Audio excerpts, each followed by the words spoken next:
First things first, have you been able to get the recovery that's required into the players after their exertions of Tuesday?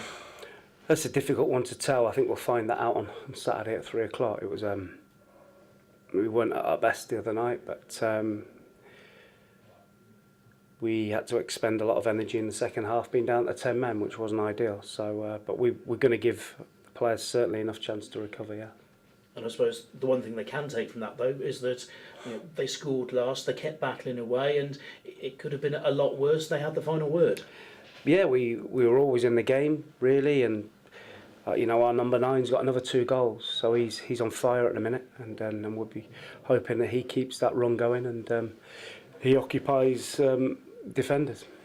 And what is it that's gone right for Christian? Because he went those 9 games without scoring, and now he's got 7 in 6, 6 in 4.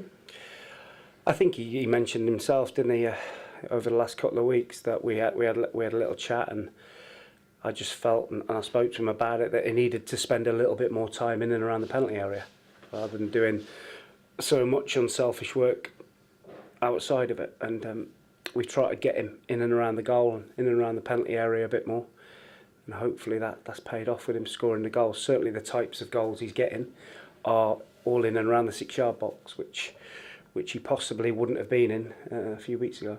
Yeah, the strikers' goals, aren't they? I mean, that's a nice problem for a manager to have, your centre forward being so unselfish.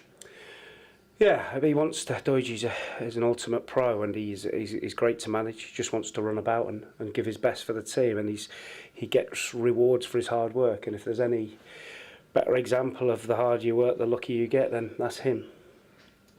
How big is this game for Forest Green, or is it just another game? It's not big. It's a game, isn't it? It's 3 points. It's not.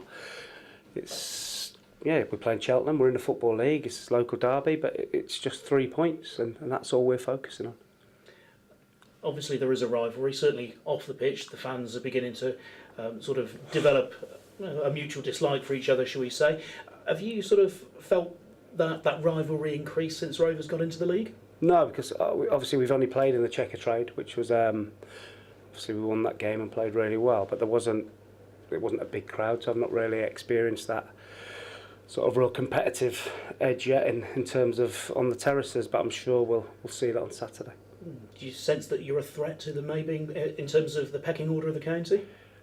I don't, I really don't get into all of that. There's no benefit. It doesn't help us win a game. It doesn't help Cheltenham win a game. If people outside of Forest Green want to build that up, then great. Who stands out for them in terms of who you've got to stop and be able to win the game?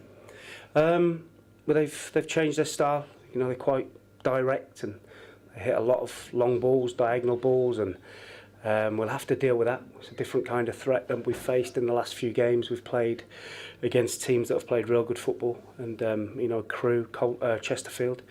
So, and that's what football is. You have different challenges to face, and we'll have a different one on Saturday. They're a real big physical team, and we'll have to stand up for that. Stand up to that. Obviously, they've got some really good players in their ranks. Carl Storer, who I managed, and Carl's done great and played a lot of games now, and he's an inspirational captain for them. The forward, Mo Eisa, looks a threat. So we have a number of players that we have to be careful of, but we have to concentrate on what we do. If we do that really well, then we're a good team. How important is the mental preparation so that the players don't overheat emotionally and just focus on what happens on the pitch? We are just fully focused on playing Cheltenham Town 11 players, and we're not playing everything else around it. Nothing will change for us in our preparation. Unless the players are stupid, they'll know what's at stake. I don't have to build that up for them, and we'll remain calm and collected and just prepare as we normally do. You've been down to the bare bones in terms of your squad in recent weeks. Is it still the same situation? Yes, we've got Tony Gomez back. Obviously, we've appealed Manny Month's red card, but we don't hold much hope of him getting off that because of the angle of the footage. So I think we'll be without Manny. Obviously, Drissa came off at half time the other night with an injury. So we're down to the bare bones. But I'm sure Cheltenham will say the same, that they've got players missing, and whoever plays, we expect them to do their best. has Drissa got a chance? Is that one you can leave late? Possibly not. And Manny's appeal, is that one you feel that you just have to make? Because obviously, you know, you felt a big injustice there. We've had to make it because it wasn't a sending off. I mean, everybody that was facing the tackle, which the camera is the other side of the pitch. You know, Jack Lester, Nicky Eden, Tommy Wright, the staff of Chesterfield were laughing because Manny clearly got the ball. The fact that their player rolled about on the floor didn't help, and the reaction of the players, but he clearly wins the ball. Everybody saw it. But it was a horrendous decision, and that's a few we've had now. You look back at some of the, even when we've won, you know, I'm not one that moans about referees a lot. Even when we've got positive results at Crawley, you know, we should have won the game. We should have been playing 10 men. At Coventry should have been a red card for a horrendous tackle on one of our players, a penalty for Omar. And then Saturday there's a horrendous 2-foot tackle on Marsh Brown, not even a yellow card. Manny makes a real good attempt, one-footed, not out of control, gets the ball and he gets a red card. But I'm told over the season it evens itself out. But the PGMOL, which is the professional game match officials, know my feelings. Thank you. Good luck. Thanks.